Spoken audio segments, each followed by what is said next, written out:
మనలో చాలా మంది చెవిలో ఇయర్ బడ్స్ పెట్టుకొని మస్తుగా బేస్ పెట్టుకుని సాంగ్స్ వింటాం కదా మామ. మీరు త్వరలోనే పర్మనెంట్గా చెవులు తెచ్చుకోబోతున్నారు. దానివల్ల ఎంత ప్రమాదమో చూడు. మన చెవి లోపల నత్తగుల్ల లాంటి కాక్లియా అనే భాగం ఉంది. అందులో చాలా సెన్సిటివ్గా ఉండే వేల సంఖ్యలో చిన్న చిన్న వెంట్రుకలు ఉంటాయి. మనం బేస్ పెంచి సౌండ్ కొట్టినప్పుడు ఆ సౌండ్ బేస్ ఒక సునామీలాగా వెళ్ళి ఆ సున్నితమైన కణాలని డ్యామేజ్ చేస్తాయి మామ.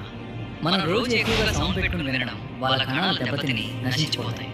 మన చర్మం తెగితే మళ్ళీ అందుతుంది, కానీ ఇయర్ సెల్స్ ఒక్కసారి చనిపోతే మళ్ళీ అస్సలు పుట్టవు. అవి మళ్ళీ రీజనరేట్ కావు. అంటే లైఫ్ లాంగ్. ఏంటి ఎవరు ఏం చెప్పినా వినిపించట్లేదు అని అనాల్సిందే.